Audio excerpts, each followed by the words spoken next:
Nous commençons la revue de presse aujourd'hui en Afrique du Sud avec le journal Mail and Guardian. L'équipe de campagne de 2017 de Cyril Ramaphosa a déclaré que les rapports d'une équipe de campagne composée uniquement de blancs sont inexacts, insultants et racistes. Cela suit les informations écrites dans le Sunday Times, selon lesquelles la campagne présidentielle de Ramaphosa risquait de se décomposer en raison des tensions raciales au sein de son équipe de gestion de sa campagne composée uniquement de blancs. L'équipe de campagne du vice-président a nié ces allégations et a déclaré que Ramaphosa s'était engagé envers la lutte contre le racisme et a exprimé ses inquiétudes quant à l'utilisation de la race comme arme politique. Selon le Mail and Guardian, l'équipe a fait ses commentaires après que l'opposant Julius Malema a déclaré lors d'un meeting que le vice-président n'était ni blanc ni noir. L'équipe de campagne de Ramaphosa a publié un communiqué de presse mercredi dans lequel elle a déclaré que l'équipe du vice-président se composait de Sud-Africains de toutes les races qui sont des membres du parti au pouvoir, l'ANC.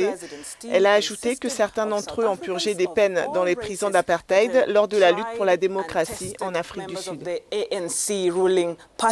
It further said some of the comrades were members of Umkhonto we Sizwe and served time in apartheid jails in the fight for a democracy in South Africa.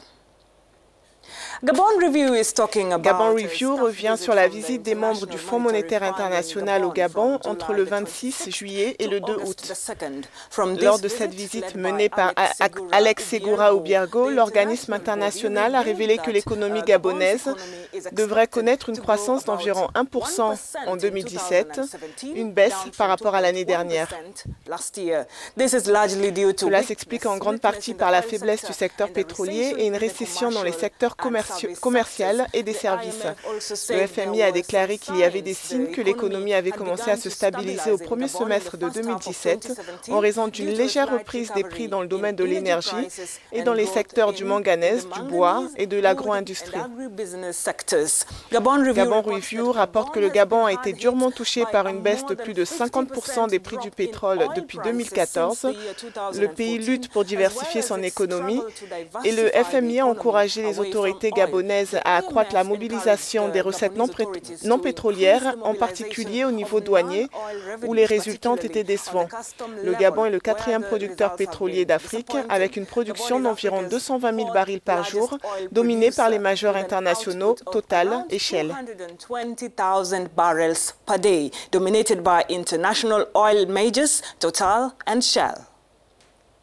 Nous terminons la revue de presse d'aujourd'hui avec le journal Aujourd'hui le Maroc qui parle du Festival international de Baalbek au Liban.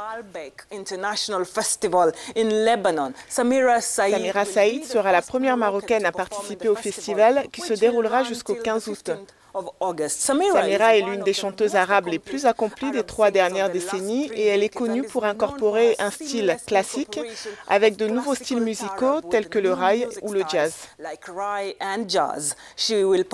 se produira demain, le 4 août, et elle a promis de chanter ses plus grands succès. Le Festival international de Baalbek est un événement culturel au Liban et l'événement de cette année en est à sa 60e édition. Les gens du monde entier se retrouveront dans la ville de Baalbek, dans la vallée de Bekaa au Liban, pour assister à ce festival annuel où la musique classique, la danse, le théâtre, l'opéra, le jazz ainsi que la musique du monde moderne se jouent chaque mois de juillet et août dans l'ancienne acropole romaine.